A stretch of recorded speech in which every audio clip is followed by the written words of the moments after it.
Hello everyone. Today we will start a new chapter, double taxation. ये बहुत interesting chapter है. क्या बात कर रहे हैं हम? Double taxation. Double means two times. Taxation means income tax. यहां पे कौन से वाले टैक्स की बात हो रही है? Income tax. It means income tax में दो बार टैक्स लग रहा है. सर ये क्या हो रहा है? वी टेक एग्जाम्पल, कंसेप्ट को समझने का ट्राई करते हैं कि डबल टैक्स लग किस तरीके से रहा है और ऐसा क्यों हो रहा है, और यदि ऐसा हो रहा है तो हमारी इंडियन गवर्नमेंट ने इसके लिए क्या प्रोविजंस बनाए हैं वो हमें डिटेल में डिस्कस करना है. क्या ये अमेरिका है, जापान? कभी देखा होगा तुमने, मजाक करता तो. क्या ये इंडिया? इंडिया में there is a person mister A. ये mister A is thinking, planning to do a business, और इस मिस्टर ए ने इंडिया में कंपनी सेटअप की, दैट इज ए लिमिटेड, और ए लिमिटेड की इंडिया में जो इनकम है दैट इज ₹20 लाख. यहां तक का इंफॉर्मेशन क्लियर है बेटा? आगे बढ़े अपन. किसकी बात हो रही है? Mister A. का है वो? जापान. जापान नहीं सर, इंडिया. सर दिखता है और ये तो हमें पता है. इंडिया में there is a person, mister A, open A company that is named A limited, और ए लिमिटेड की जो इंडिया में जो इनकम है कितनी अमाउंट बेटा? 20 लाख रुपीस. राइट. इस ए लिमिटेड ने सोचा क्या होता है ओनली एक ही कंपनी ओपन होने से इसका सपना है कल लो दुनिया मुट्ठी में. किसका? ए लिमिटेड का. ये जो कंपनी है, ये जो इंडियन कंपनी है, ये जो डोमेस्टिक कंपनी है, ये जो company A limited is under companies act 2013, इस कंपनी का सपना है कल लो दुनिया मुट्ठी में. तो देयर इज ए सिंगापुर. तो इस कंपनी ने, ए लिमिटेड ने, सिंगापुर में भी अपना बिजनेस सेटअप किया. किसने बेटा? ए लिमिटेड का. इंडिया में तो बिजनेस ए, इंडिया में तो उसकी ए लिमिटेड ए, और इस ए लिमिटेड ने, इस कंपनी ने सिंगापुर में भी अपनी ब्रांच ओपन की, that is A limited branch या ब्रांच ऑफ ए लिमिटेड. और देन ये जो कंपनी है इसकी इंडियन इनकम तो ए, ये करोड़ में होगा अमाउंट. मैंने सिर्फ समझाने के लिए, क्योंकि किसी के दिमाग में 20 lakh rupees very small amount. 20 crore से बेटा बड़ा अमाउंट है. ये सिर्फ समझाने के लिए छोटा सा अमाउंट मैंने लिया कि जो कंपनी है ए लिमिटेड, उसका इंडिया में जो इनकम है वो है 20 लाख रुपीस. इसने अपना बिजनेस सेटअप किया सिंगापुर में भी, और सिंगापुर से भी उसकी जो इनकम आ रही है दैट इज 15 लाख रुपीस. कितना अमाउंट? 50 लाख रुपीस की इनकम का है जो उसने अपनी ब्रांच ओपन की. किसने बेटा? ए लिमिटेड ने. तो ए लिमिटेड ने जो अपनी ब्रांच ओपन की, कहां पे बेटा? सिंगापुर में. तो सिंगापुर की ब्रांच से इस ए लिमिटेड की जो इनकम है दैट इज 15 लाख रुपीस. कोई कंफ्यूजन? सर हमें तो पता ही नहीं कि सिंगापुर पे इनकम टैक्स लगता कितना है. तुम्हें याद करने की जरूरत भी नहीं है, ये क्वेश्चन आपको हमेशा दिया हुआ होगा, तो इसलिए कभी भी कंफ्यूज होने की जरूरत नहीं है. आउटसाइड इंडिया इनकम टैक्स का क्या रेट एप्लीकेबल है किसी भी स्टूडेंट को याद करने की जरूरत नहीं होती. लेकिन यस, इंडिया में कितना टैक्स लगेगा, क्या रेट होगी, सरचार्ज एप्लीकेबल होगा या नहीं होगा, रिबेट किनको मिलता है, सेज कितना एप्लीकेबल होगा, ये सारे प्रोविजंस आपको खुद को याद होने चाहिए. एग्जाम में कभी भी नहीं दिया हुआ होगा. लेकिन सर इस बंदे ने, सुनो मेरी बात ध्यान से, ए लिमिटेड कहां की कंपनी है? सर इंडिया की कंपनी है. तो ये जो इंडियन कंपनी है ए लिमिटेड, इस ए लिमिटेड ने सिंगापुर में जो बिजनेस सेटअप किया, जो उसकी ब्रांच है, वहां से उसकी इनकम आ रही दैट इज 15 लाख रुपीस. तो क्या इस ए लिमिटेड को 15 लाख रुपीस पर टैक्स देना पड़ेगा? ऑब्वियसली सर, ये प्रोविजन है हमारा. जहां आप कमाते हो वहां तो आपको टैक्स देना ही होगा. जहां आपने कमाया, जहां आपने कर्म किया, तो वहां तो आपको टैक्स पे करना ही होगा. ये कंपनी इंडियन कंपनी है, ये कंपनी डोमेस्टिक कंपनी है, ये ए लिमिटेड इंडिया की कंपनी है. लेकिन जब उसकी ब्रांच सिंगापुर में, तो जब सिंगापुर से कमा रहे हो, जब वहां से आपने कमाया, तो वहां भी तो आपको कुछ देना तो होगा. तो कर्म भूमि का कर्ज भी तो चुकाना होता है। सर कर्म भूमि मतलब जहां से आपने अर्निंग की। तो इस कंपनी ने यदि सिंगापुर से कमाया तो सिंगापुर में भी टैक्स पे करना पड़ेगा, लेकिन उतनी इनकम पर जितना उसने सिंगापुर में कमाया। तो इस ए लिमिटेड ने सिंगापुर से कितनी इनकम अर्न की? Sir 15 lakh rupees. तो क्या 15 लाख रुपए पे क्या इस ए लिमिटेड को सिंगापुर में टैक्स देना पड़ेगा? Answer is yes. Sir why? क्योंकि जहां से आप कमाते हो, जहां से आपने कमाया वहां भी आपको टैक्स देना होगा। ये ए लिमिटेड इंडिया की कंपनी है, ये ए लिमिटेड इंडिया की कंपनी है, इंडिया की रेजिडेंट है, लेकिन यदि आप सिंगापुर से कमाते हो तो सिंगापुर में भी उस कर्म का उन्होंने जो जगह दी उसका कर्ज चुकाना पड़ता है। तो यदि आप सिंगापुर से कमाया, आपने कितना कमाया? 15 लाख रुपीस। जितना आपने वहां से कमाया उतनी अमाउंट पर आपको क्या करना पड़ेगा? टैक्स पे करना पड़ेगा। तो ये ए लिमिटेड सिंगापुर से 15 लाख रुपीस, 15 लाख रुपए की अर्निंग कर रही है। तो 15 लाख रुपीस पे वहां पे जो भी टैक्स एप्लीकेबल है वो आपको टैक्स पे करना होगा। हम एज्यूम कर लेते हैं टैक्स रेट 30%। ये एज्यूम्ड किया है, याद मत कर लेना बेटा कि सिंगापुर पर इनकम टैक्स रेट 30% लगता है। नो, किसी भी स्टूडेंट को ये रेट याद करने की जरूरत नहीं है आउटसाइड इंडिया। हमने ये प्रिज्यूम किया कि फॉर एग्जांपल सिंगापुर में टैक्स रेट 30% है। तो ये जो ए लिमिटेड, जो इंडियन रेजिडेंट है, जो इंडियन कंपनी है, क्या ये इंडियन कंपनी है, तो इस इंडियन कंपनी को भी सिंगापुर में तो टैक्स देना पड़ेगा, क्योंकि जहां से आपने कमाया, तो पहला कंसेप्ट समझ में आया बेटा, जहां से आपने कमाया वहां भी आपको टैक्स देना पड़ेगा।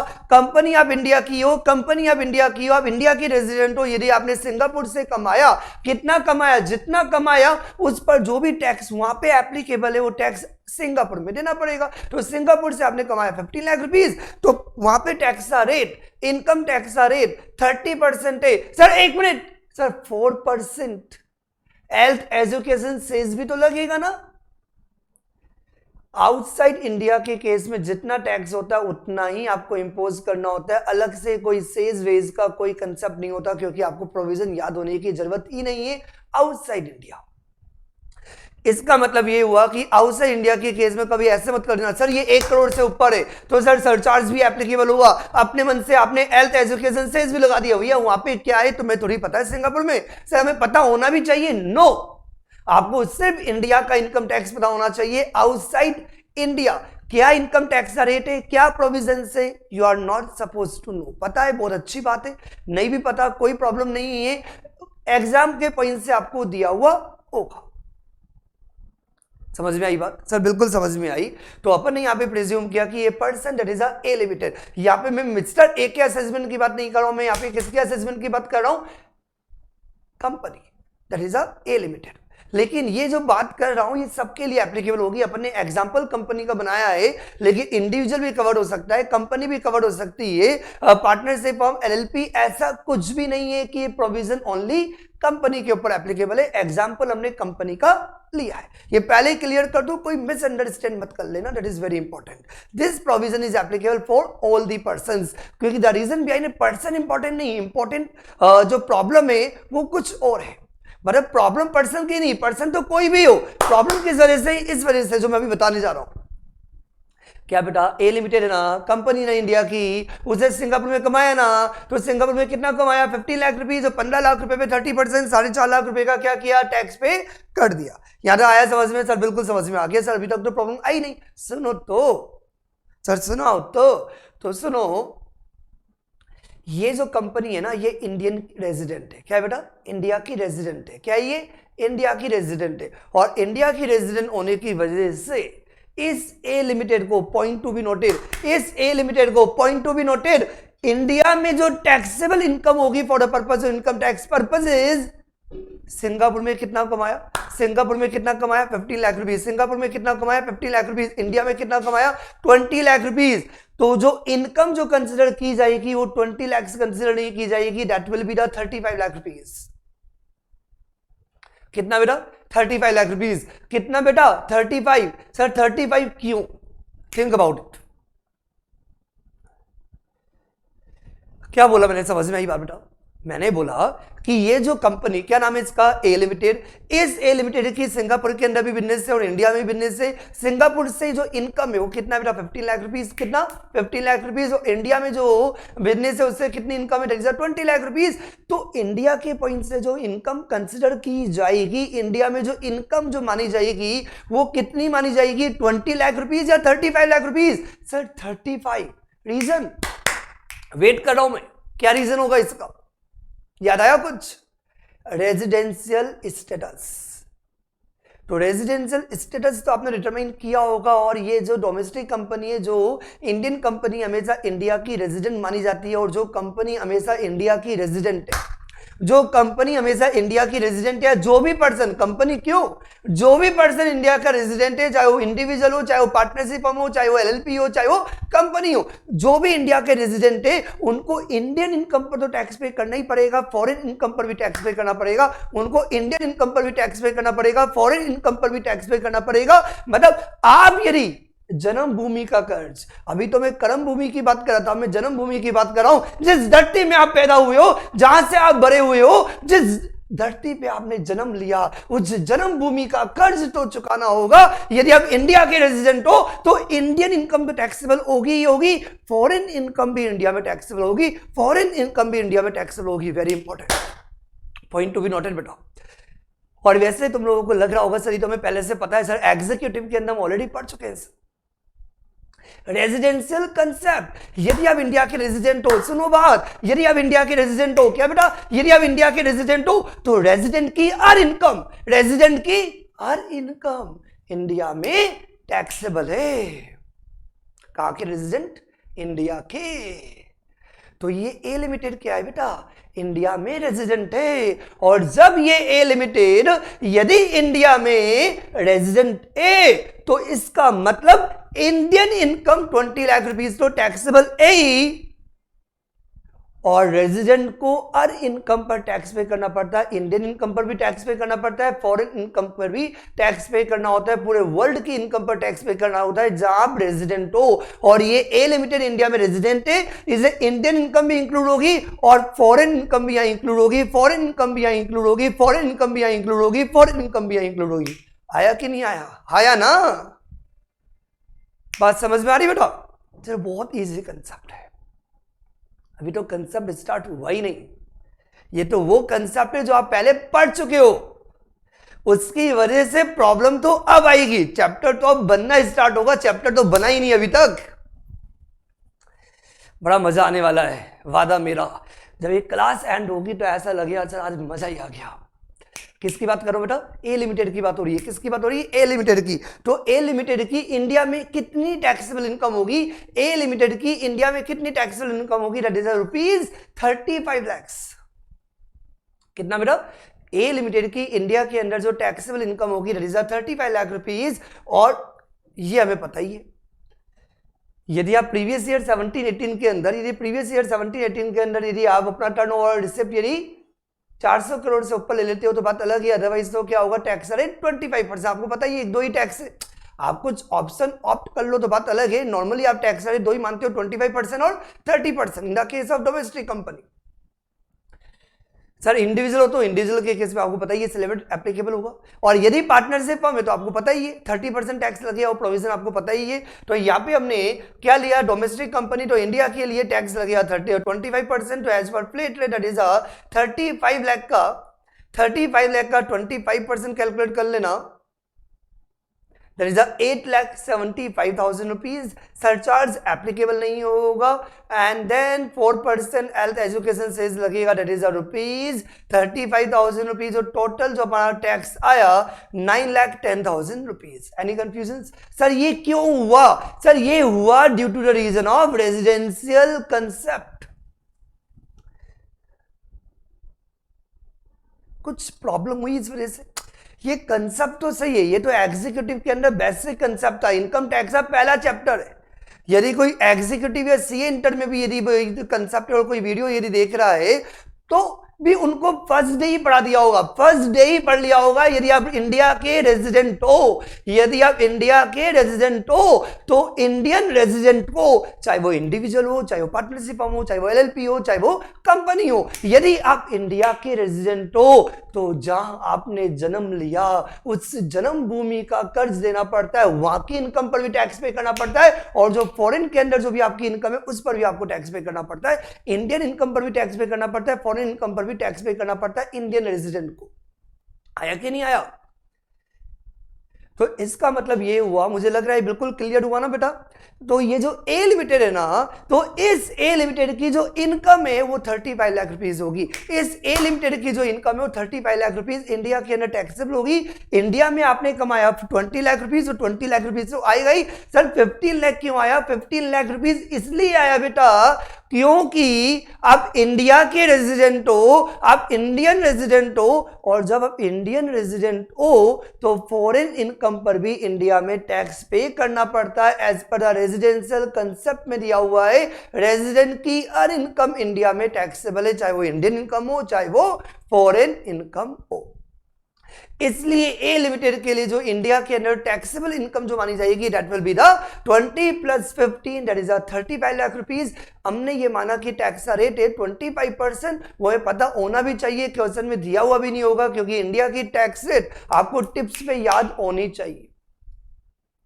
और स्टार्टिंग के लेक्चर्स में मैंने जितना मुझे ध्यान है कि मैंने आपको सारी टैक्स रेट जबान पे याद करा दी थी, और याद हो भी गई थी, है ना, और ये रिकॉल होता रहेगा हमारा बार बार।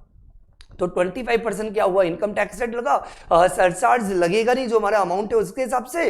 4% क्या लगेगा? हेल्थ एजुकेशन से, तो 9,10,000 रुपीज का टैक्स लगा।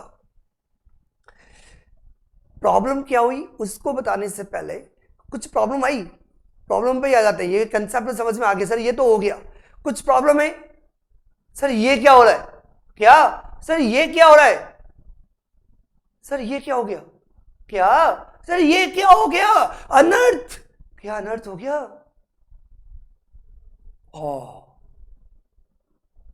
सर हमसे एक बार टैक्स नहीं दिया जाता। सर इस रेजिडेंशियल कंसेप्ट की वजह से, क्या बेटा, इस रेजिडेंशियल कंसेप्ट की वजह से सर इस पर्सन पे कुछ इनकम ऐसी है, ध्यान से देखो बेटा, कुछ इनकम ऐसी है जिस पर 2 जगह टैक्स लग रहा है। कोई बताएगा तुम में से कि ऐसी कौन सी इनकम है जिस पर ये 2 बार टैक्स पे कर रहा है?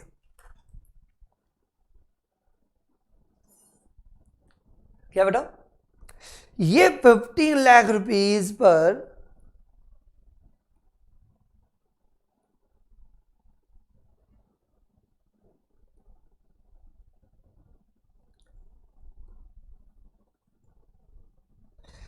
$15 लाख रुपीस पे इसे सिंगापुर में टैक्स पे किया, राइट, और यही 15 लाख रुपए इसके इंडिया में भी इंक्लूड हुए। तो ध्यान से देखना, क्या आप ऐसा बोल सकते हो कि 15 लाख रुपीस की इनकम डबल टैक्स इनकम है? Double tax income, double tax, ऐसे इनकम जिस पर आपको 2 बार टैक्स पे करना पड़ रहा है। क्योंकि मैंने सिंगापुर से 15 लाख रुपए अर्न किया, तो सिंगापुर वाला बोलता है कि आपको 15 लाख रुपीस पर टैक्स पे करना पड़ेगा, क्योंकि जैसे कि अब तुम बोलो सर हमें क्या पता सिंगापुर में क्या लगता है? वेरी गुड, नहीं पता ना, इंडिया पता है? सर पता है। क्या इंडिया में यदि कोई नॉन रेजिडेंट आता है और वो नॉन रेजिडेंट यदि इंडिया में कुछ कमाता है तो टैक्स पे करना पड़ता है? Yes sir. सर रेजिडेंट की तो हम सारी इनकम कंसिडर करते हैं, लेकिन नॉन रेजिडेंट की ओनली इंडियन इनकम ही कंसिडर करते हैं। मतलब यदि कोई अमेरिकन, कोई सिंगापुर वाला पर्सन यदि इंडिया में आता है तो आप इंडिया में टैक्स लेते हो ना। तो जैसे इंडिया टैक्स लेता है वैसे ही सिंगापुर वाला भी तो बोलता होगा, ओ इंडियन, तो हमारे देश में आए हो, यहां से आपने कर्म करके यदि कमाया, यदि आपने यहां से जितना कमाया उस पर हमें भी तो टैक्स दो ना, हमें भी तो मिलना चाहिए ना, हमारी जगह यूज कर रहे हो ना। तो जैसे ये इंडियन ए लिमिटेड सिंगापुर में कमा रही है, तो ऑब्वियसली सिंगापुर में इसको 15 लाख रुपीस पर जो भी टैक्स एप्लीकेबल है उतना टैक्स पे कर दिया, that is the amount 4,50,000 rupees. और यही 15 lakh rupees, point to be noted, यही 15 लाख रुपीज, यही 15 लाख रुपए इंडिया में भी इंक्लूड होंगे। सर क्यों इंक्लूड होंगे? क्योंकि आप इंडिया के रेजिडेंट हो। कर्म भूमि जन्म भूमि, कर्म भूमि जन्म भूमि। आपने कर्म किया सिंगापुर में तो सिंगापुर में ही 15 पे टैक्स लग दिया, और आप इंडिया के रेजिडेंट हो जो जन्मभूमि का भी कर्ज देना पड़ेगा। तो 15 लाख रुपीज आपने इंडिया में कमाया नहीं, 15 लाख रुपीज आपने सिंगापुर में कमाया, लेकिन 15 lakh rupees due to the reason of India के रेजिडेंट हो, तो ये 15 लाख रुपए इंडिया में भी इंक्लूड होंगे। सर एक तरीके से तो यहाँ पे ये हुआ कि 15 लाख रुपीज की जो इनकम है वो 2 बार इंक्लूड हो गई। आपको इस पर सिंगापुर में भी टैक्स पे करना पड़ा, इस पर आपको इंडिया में भी टैक्स पे करना पड़ा। तो हम ये बोल सकते हैं कि जो 15 लाख रुपीज की जो इनकम है इसे हम क्या बोलेंगे, that is a double taxed income. पहला पॉइंट क्या था हमारा, डबल टैक्स इनकम क्या होती है। ध्यान से देखो, स्क्रीन पे आपको समझ में आ जाएगा, बहुत इजी कंसेप्ट है डबल टैक्स्ड इनकम। वैसे तो आप वर्ड से भी मतलब निकाल सकते थे, लेकिन इमोशंस नहीं आता, रीजन समझ में नहीं आता, सर ऐसा क्यों लग रहा है। तो ये देख के अपने आप समझ में आ गया होगा कि ये इसलिए होता है क्योंकि जहां आप कमाते हो जिस कंट्री से, उस कंट्री में भी आपको टैक्स पे करना होता है, और जिस कंट्री के आप रेजिडेंट हो वहां भी टैक्स लगता है। इसलिए एक ही पर्सन को 2 कंट्री में टैक्स पे करना होता है। तो ऐसी इनकम, वो इनकम जिस पर आपको 2 कंट्री में टैक्स पे करना है, ऐसी इनकम जिस पर आपको 2 कंट्री में टैक्स पे करना है, उस इनकम को हम बोलते हैं डीटीआई। क्या बोलते हैं बेटा, डीटीआई। तेज बोलो डीटीआई, धीरे बोलो टीटीआई, तेज बोलो या धीरे बोलो, डीटीआई तो डीटीआई रहेगा। सर क्या है डीटीआई, डबल टैक्स इनकम। तो डबल टैक्स इनकम इस एग्जांपल में कितना अमाउंट है, 15 लाख रुपीज। कितना अमाउंट, 15 लाख रुपीज। आगे बढ़ने से पहले एक बार थ्योरेटिकली वापस से बता देता हूं कि डबल टैक्स इनकम क्या है। वैसे जरूरत नहीं है, मुझे पता है, फिर भी फॉर्मेलिटी कर लेते हैं अपन। Double tax income means the income earn outside once on country. A limited अपनी कंट्री से बाहर जाके सिंगापुर में कमा रहा है। तो डबल टैक्स इनकम वो income that is 50 lakh rupees जो आपने अपनी कंट्री इंडिया छोड़ के, इंडिया के अलावा आपने सिंगापुर में कितना कमाया, 15 lakh rupees. That become taxable in the 2 countries. क्योंकि जो इनकम आपने अपनी कंट्री के अलावा अर्न की, जो जहां आप कमाते हो, पॉइंट नंबर 1, तो सिंगापुर से आपने 15 लाख रुपीज अर्न किया, तो 15 लाख रुपीज पर सिंगापुर में भी आपको टैक्स पे करना पड़ेगा, और जहां के आप रेजिडेंट हो वहां भी आपको टैक्स पे करना पड़ेगा। तो ये 15 लाख रुपीज पे आपको इंडिया में भी टैक्स पे करना होगा। तो ये 15 लाख रुपीज 2 कंट्री में टैक्सेबल हुआ। कहां, सिंगापुर में भी टैक्स पे करना पड़ा, और इंडिया में भी आपको क्या करना पड़ा, टैक्स पे करना पड़ा। समझ में आई बात।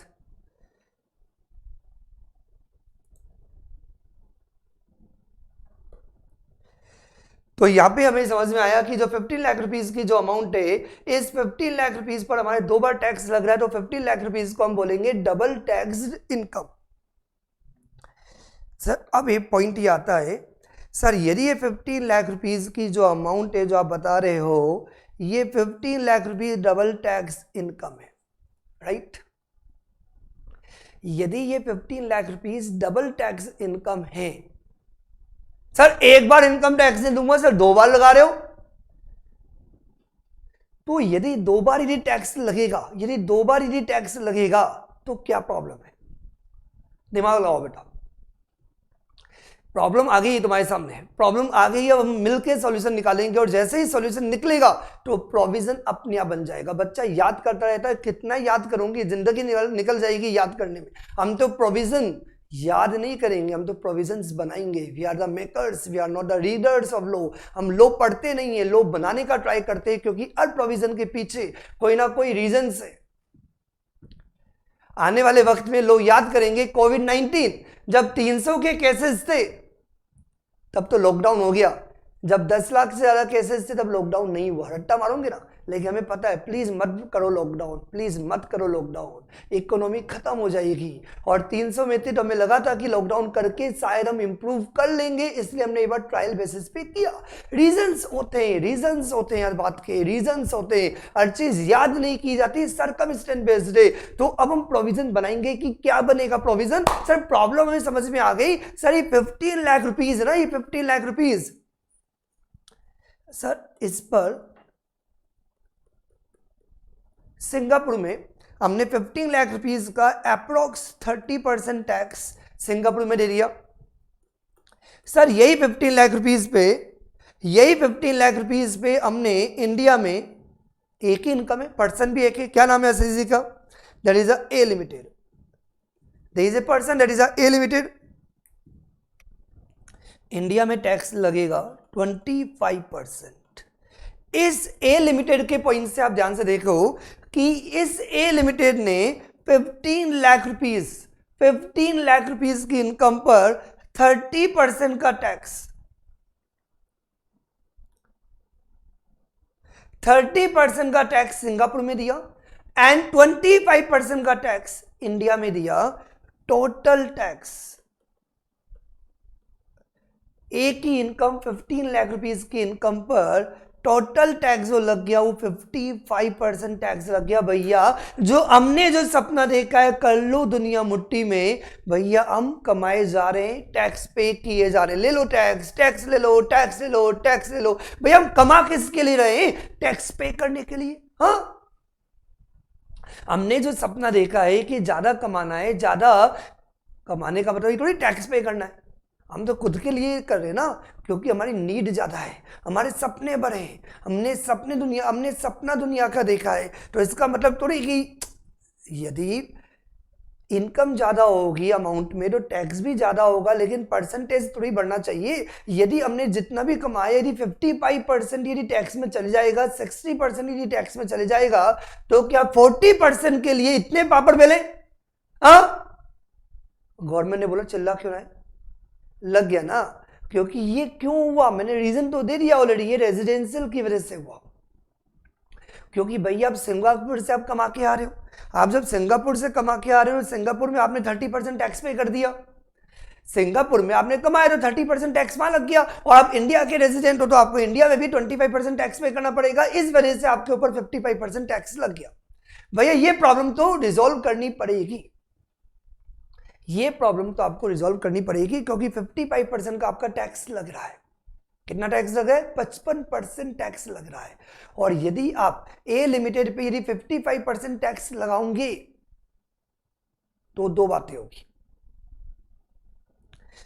इस ए लिमिटेड के दिमाग में क्या आएगा, समझो बात, कोई बताएगा इस ए लिमिटेड के दिमाग में क्या आएगा? सर बेटर है कि सिंगापुर के अंदर बिजनेस सेटअप ही मत करो, आई लव इंडिया, ओनली अपने बिजनेस को इंडिया के अंदर रन करने दो। क्योंकि द रीजन बिहाइंड दैट, इससे बढ़िया है कि हम अपने इंडिया में ही और नए प्रोडक्ट में आ जाते हैं, नए बिजनेस में आ जाते हैं, इंडिया में ही अपने बिजनेस को एक्सपेंड करते हैं। No Singapore, no outside India, India के बाहर इन्वेस्टमेंट करेंगे ही नहीं, क्योंकि इंडिया के बाहर इन्वेस्टमेंट करने पर सिर्फ टैक्स जाता है, टैक्स देते रहो, टैक्स देते रहो, टैक्स देते रहो। भैया हम कमा किसके लिए रहे हैं? टैक्स पे करने के लिए। हाँ, तो इसका मतलब क्या होगा, यदि एक ही इनकम पर एक ही पर्सन पर यदि दो कंट्री में टैक्स लगेगा, तो या तो ये पर्सन क्या करेगा, इन्वेस्टमेंट नहीं करेगा आउटसाइड इंडिया, या तो ये इंडिया के बाहर इन्वेस्टमेंट नहीं करेगा। या दूसरी प्रॉब्लम, ये थोड़ा गुंडा स्टाइल का है, मैंने तो सपना देख लिया, मैं तो इंडिया के बाहर जाऊंगा, जो करना है कर लो, मैं टैक्स नहीं दूंगा, मैं टैक्स नहीं दूंगा, बताऊंगा ही नहीं। टैक्स इवेजन, क्या करेगा ये? Tax evasion.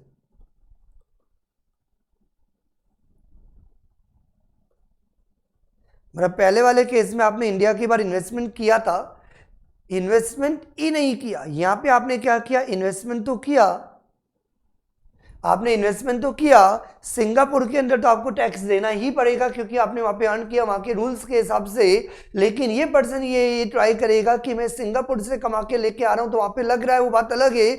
लेकिन इंडिया के अंदर मैं बताऊंगा ही नहीं, मैं किसी भी तरीके से टैक्स इवेजन में इन्वॉल्व हो जाऊंगा। यदि मैं टैक्स इवेजन इतना जिगर रखता हूं तब तो मैं इंडिया के बाहर इन्वेस्टमेंट कर लूंगा और फिर मैं इंडिया के अंदर टैक्स नहीं पे करूंगा। दोनों ही बातों में इंडियन गवर्नमेंट को नुकसान है। क्यों नुकसान है? हम चाहते हैं कि इन्वेस्टमेंट हो इंटरनेशनल, गवर्नमेंट इंटरनेशनल इन्वेस्टमेंट को प्रमोट करना चाहती है, पहला पॉइंट।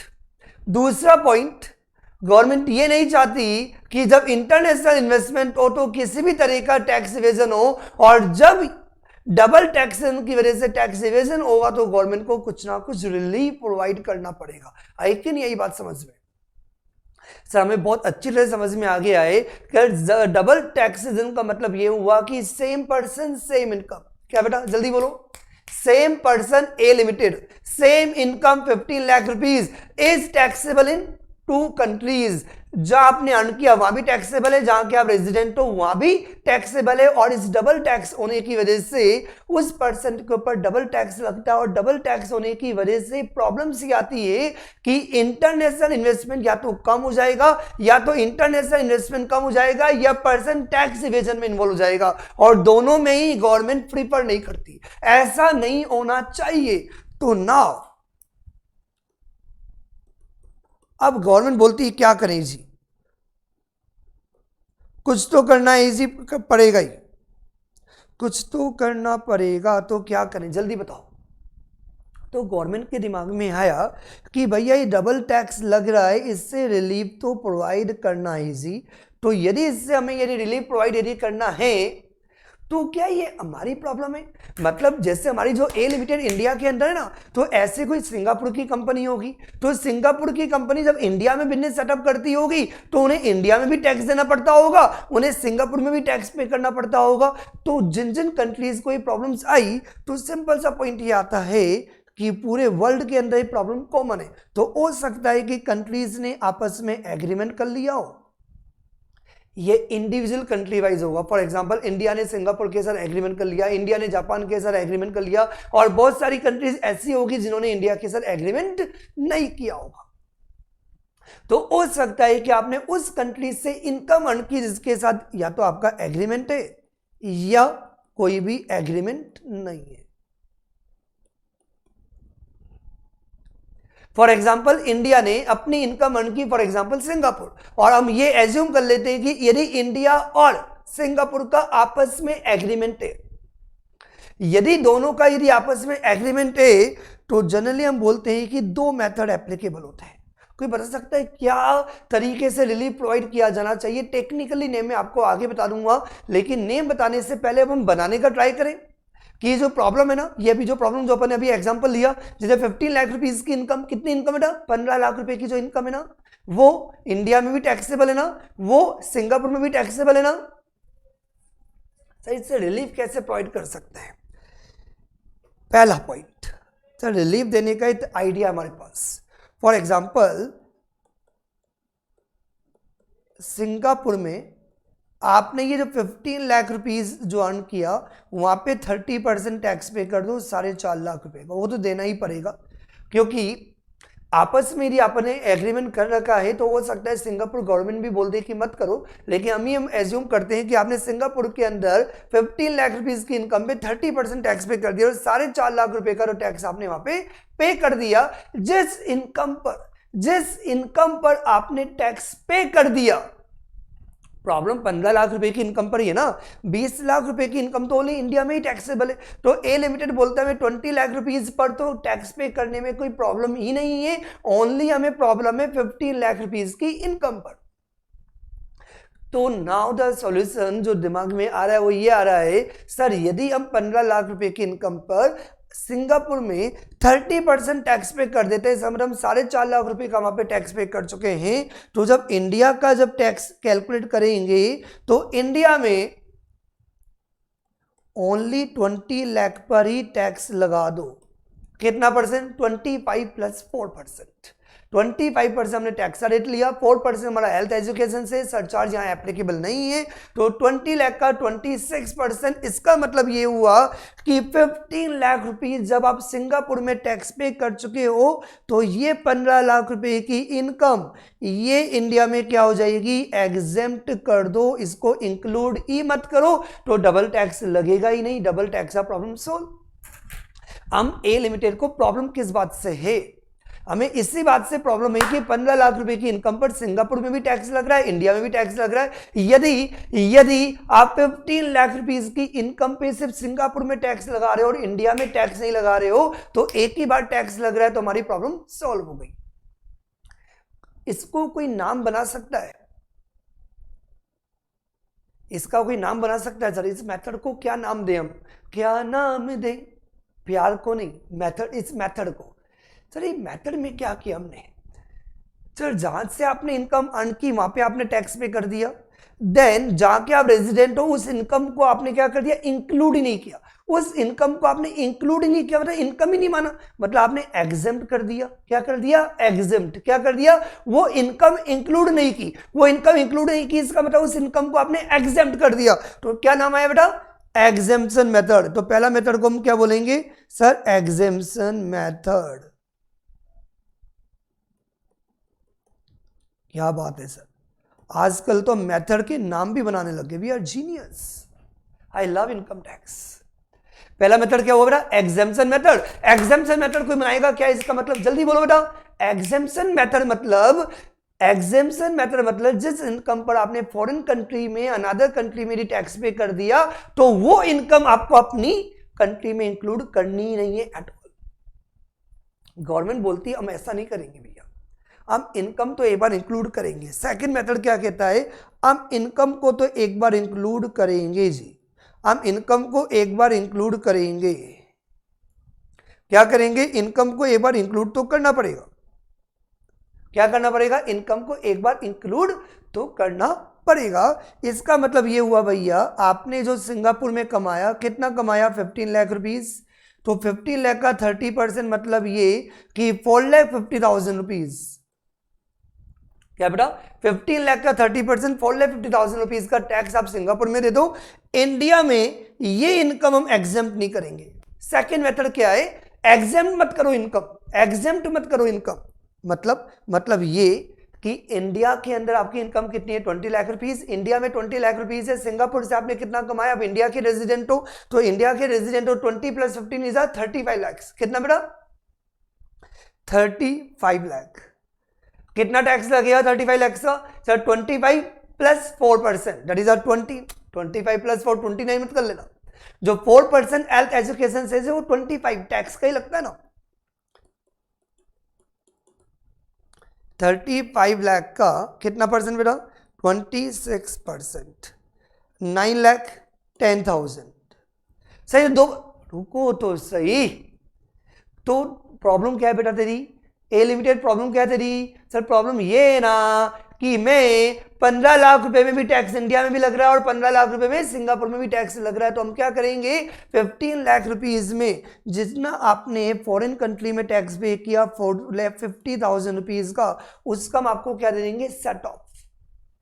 मतलब ये कि फॉरेन कंट्री से जो आप इनकम अर्न कर रहे हो वो एग्जेम्प्ट नहीं है सेकंड मेथड में। सेकंड मेथड ये कहता है कि उस इनकम को एग्जेम्प्ट करने की बजाय, उस इनकम को एग्जेम्प्ट करने की बजाय उस इनकम को एक बार इंडिया में भी इंक्लूड किया जाएगा, और इंडिया में इंक्लूड करके जो टोटल टैक्स आपका आया 9,10,000 रुपीज, आप ऑलरेडी फॉरेन कंट्री में टैक्स पे कर चुके हो 4,50,000 रुपीज, तो 4,50,000 रुपीज का आपको क्या मिल जाएगा? Set of. क्या मिल जाएगा? डिडक्शन। क्या मिल जाएगा? क्रेडिट। क्या मिल जाएगा? क्रेडिट। Set of, deduction.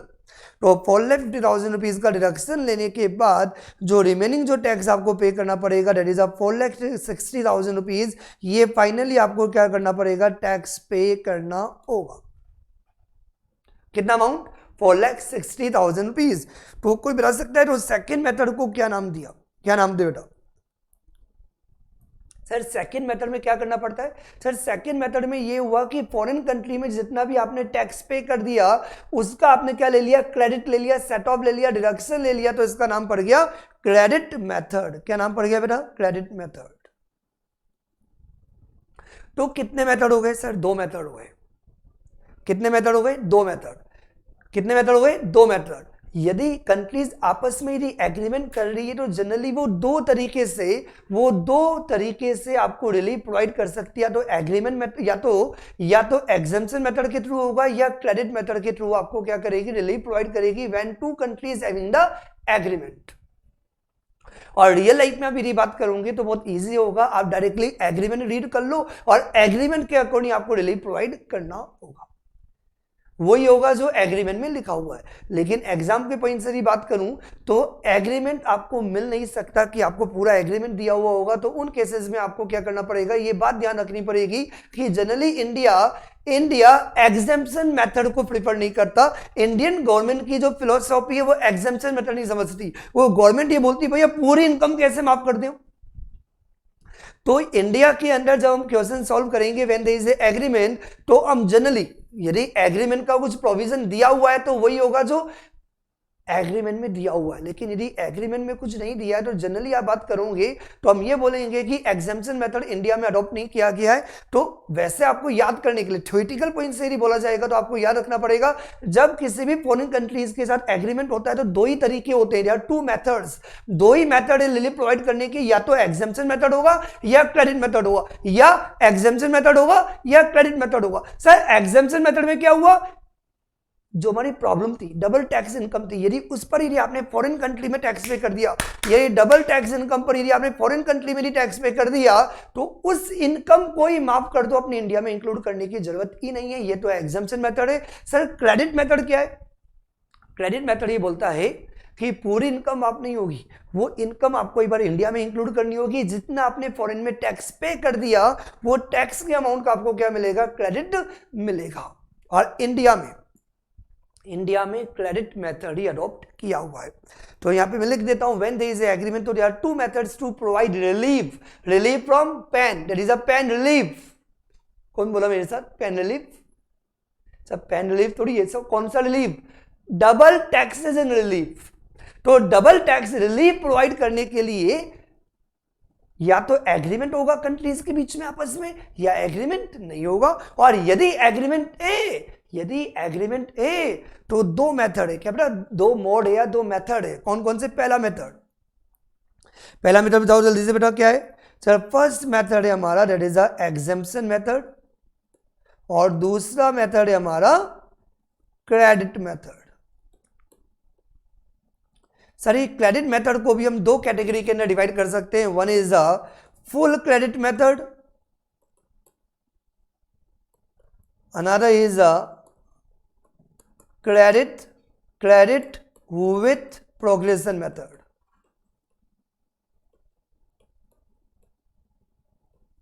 क्या बेटा? क्रेडिट मेथड को भी दो पार्ट में डिवाइड किया हुआ है, या तो वो आपका फुल क्रेडिट मेथड होगा, या तो वो फुल क्रेडिट मेथड होगा, या क्रेडिट विथ प्रोग्रेशन मेथड होगा। फुल क्रेडिट नाम से इंडिकेट करता है जितना भी आपने फॉरेन कंट्री में टैक्स पे किया, पूरा का पूरा क्रेडिट मिल जाएगा, that is a full credit method. ये तो हमें समझ में आ गया कि इंडिया के अंदर नॉर्मली हम एग्जेम्पशन मेथड कंसीडर नहीं करते। इंडिया के अंदर जो मेथड कंसीडर किया गया है that is a credit method. और क्रेडिट मेथड के भी दो टाइप होते हैं, एक होता है फुल क्रेडिट और दूसरा होता है, तेज बोलना, क्रेडिट विथ प्रोग्रेशन मेथड। और फुल क्रेडिट का मतलब ये होता है कि पूरा का पूरा टैक्स आपको क्या मिल जाएगा? क्रेडिट मिल जाएगा। और क्रेडिट विद प्रोग्रेशन का मतलब होता है कि विद प्रोग्रेशन आपको क्रेडिट मिलेगा। ये मैं आपको आगे एग्जांपल के साथ विद प्रैक्टिकल अमल समझेंगे, अभी थ्योरेटिकल नहीं बताऊंगा। लेकिन ये बता देता हूं जो रेलिवेंट है, क्या कि इंडिया के अंदर अगेन ये क्रेडिट विद प्रोग्रेशन मेथड को ही कंसीडर किया गया है। फुल क्रेडिट मेथड इंडिया में अप्लाई नहीं होता।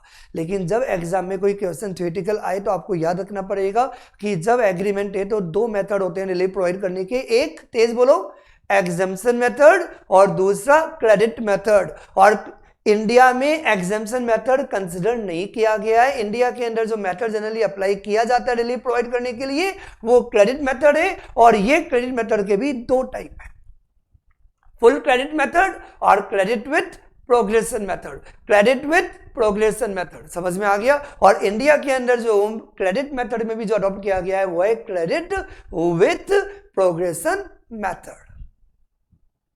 यहां से समझ में आया बेटा। When there is a no agreement, तो इसका अपन विथ एग्जाम्पल आगे समझेंगे, लेकिन बता देता हूं कि जब एग्रीमेंट होगा तो दो सेक्शंस आपको याद रखने होंगे, 90 और 90A, और जब कोई एग्रीमेंट नहीं होगा तो ये होगा 91। तो बेसिकली तीन सेक्शन से पूरे चैप्टर के अंदर सेक्शन 90, 90A और 91। From exam point of view बात करूं तो CS फाइनल के अंदर जनरली 5 मार्क्स का क्वेश्चन 99.99%, यदि आप पुराना रिकॉर्ड यदि ICSI का यदि देख लो फाइनल का, चाहे ओल्ड सिलेबस हो या न्यू सिलेबस हो, दोनों में 5 मार्क्स का क्वेश्चन हर अटेम्प्ट में 99.99% आया ही है। तो ये इंपॉर्टेंट है from exam point of view. और तीन ही सेक्शंस आपको याद करने, और जब तक अच्छी तरह समझ में भी आ गया सर ये तो सेक्शन 90, 90A और 91, 90, 90A और 91, they are 3 sections are there. एक बार हम रीड भी कर लेते हैं, वैसे तो अच्छी तरह समझ में आ गया, लेकिन एक बार फटाफट देख भी लेते हैं कि क्या प्रोविजन है, क्योंकि अभी तो हमने प्रोविजन पढ़ा थोड़ी था, प्रोविजन बनाने का ट्राई किया था कि क्या हो सकता है। क्योंकि ये तो हमें समझ में आ गया सर कि फॉरेन इनकम पर फॉरेन कंट्री में भी टैक्स लग गया और फॉरेन इनकम पर इंडिया में भी टैक्स लग गया, क्योंकि आप इंडिया के रेजिडेंट हो, इस वजह से डबल टैक्स इनकम हुई, और डबल टैक्स इनकम हुई तो पर्सन या तो क्या करेगा, इंटरनेशनल इन्वेस्टमेंट बंद कर देगा, जिसे हम बोलेंगे क्रॉस बॉर्डर इन्वेस्टमेंट नहीं होगा, जिससे कि ग्रोथ नहीं होगी, या वो पर्सन क्या करेगा, इन्वेस्टमेंट तो करेगा, टैक्स एवेजन करेगा। तो इन प्रॉब्लम्स को अवॉइड करने के लिए गवर्नमेंट को क्या करना पड़ता है, रिलीफ प्रोवाइड करना पड़ता है फ्रॉम डबल टैक्सेशन। और रिलीफ के दो पॉइंट है, या तो एग्रीमेंट होगा या एग्रीमेंट नहीं होगा। डायरेक्टली अपन देख ही लेते फटाफट। Relief from double taxation, relief if DTAA double taxation avoidance agreement, if DTAA double taxation avoidance agreement made, मतलब when there is a agreement between the two countries, यदि आपस में एग्रीमेंट है डबल टैक्सेशन रिलीफ प्रोवाइड करने के लिए, sir DTAA को हम क्या बोल सकते हैं, that is a bilateral relief. क्या बोल सकते हैं बेटा, बायलैटरल रिलीफ। इंडिया ने सिंगापुर के साथ एग्रीमेंट किया, यदि आपस में एग्रीमेंट होगा तो इंडिया को भी प्रॉब्लम है, सिंगापुर को भी प्रॉब्लम है। तो सिंगापुर के रेजिडेंट को बेनिफिट देगा, इंडिया के रेजिडेंट को बेनिफिट देगा, या दोनों आपस में मिलकर एक दूसरे को बेनिफिट देंगे। कैसे, वो आपस में एग्रीमेंट कर लेंगे एक दूसरे को रिलीफ प्रोवाइड करने के लिए। इसका मतलब ये वन साइडेड रिलीफ नहीं है, it is a mutual benefit.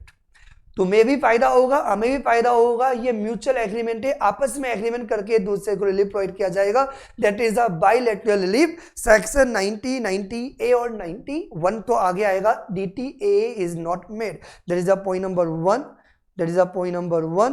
And point number 2, if DTAA, if no agreement, या if no DTAA, no double taxation avoidance agreement, sir इसे हम क्या नाम देते हैं, इसे हम नाम देते हैं that is unilateral relief.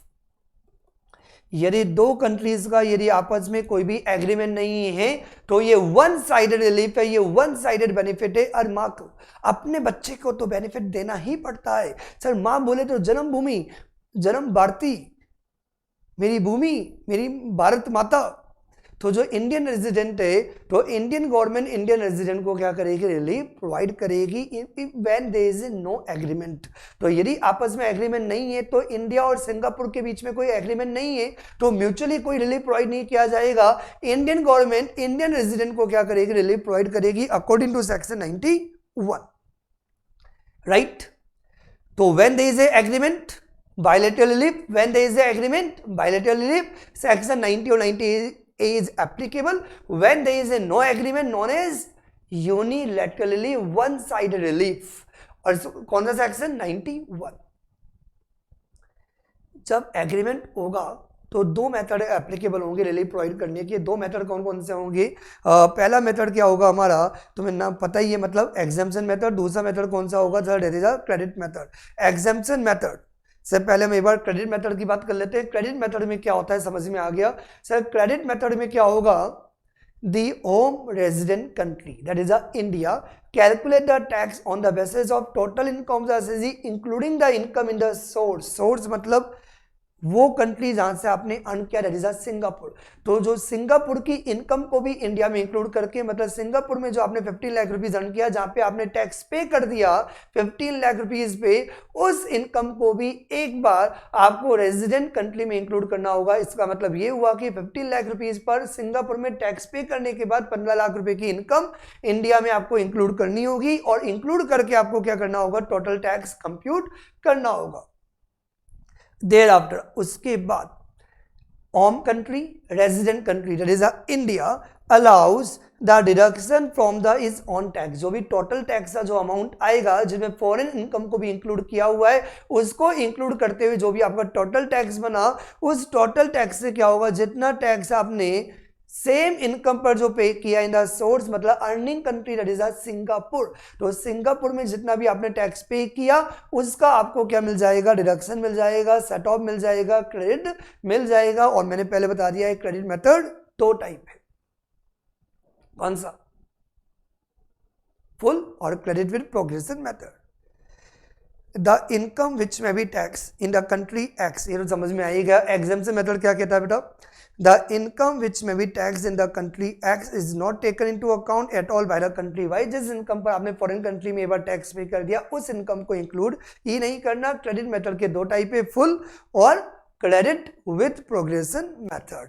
Credit with progression method आपको नहीं समझ में आया क्योंकि मैंने समझाया ही नहीं, तो कहां से आएगा, ये अपन आगे डिटेल्ड में लेंगे with the example, numerical example.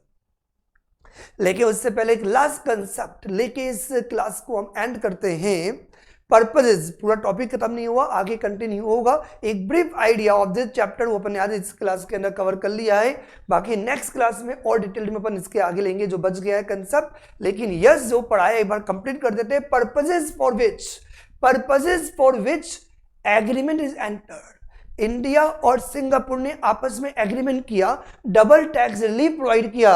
तो डबल टैक्स रिलीफ क्यों प्रोवाइड किया, यदि आपको ब्रीफ में यदि बोलना है तो दो पॉइंट आप बोल सकते हो। सर, इंटरनेशनल इन्वेस्टमेंट को गवर्नमेंट प्रमोट करना चाहती है, इकोनॉमिक रिलेशंस गवर्नमेंट प्रमोट करना चाहती है, इंटरनेशनल ट्रेड प्रमोट करना चाहती है। तो सेम इनकम पर दो कंट्री में दो बार टैक्स नहीं लगना चाहिए, एक ही बार टैक्स लगना चाहिए, तो रिलीफ प्रोवाइड करना पड़ेगा। इसलिए कंट्रीज को आपस में एग्रीमेंट करना पड़ता है। और दूसरा रीजन क्या बताया था, यदि कोई पर्सन इन्वेस्टमेंट करे तो टैक्स इवेजन करेगा, टैक्स इवेजन को भी हमें रोकना है, टैक्स इवेजन भी हम नहीं चाहते। तो बेटर होगा कि आप रिलीफ प्रोवाइड करो जिससे कि लोग ऐसी एक्टिविटीज में इन्वॉल्व नहीं हो टैक्स इवेजन में, राइट। समझ में आ गया यहां तक। तो now important point is that sir क्या क्या पर्पसेस है, ये दो मेन पर्पस है, इन्हीं दो पर्पस को घुमा फिरा के 4 पॉइंट में डिवाइड किया हुआ है। हम एक बार देख लेते हैं क्या दिया हुआ है।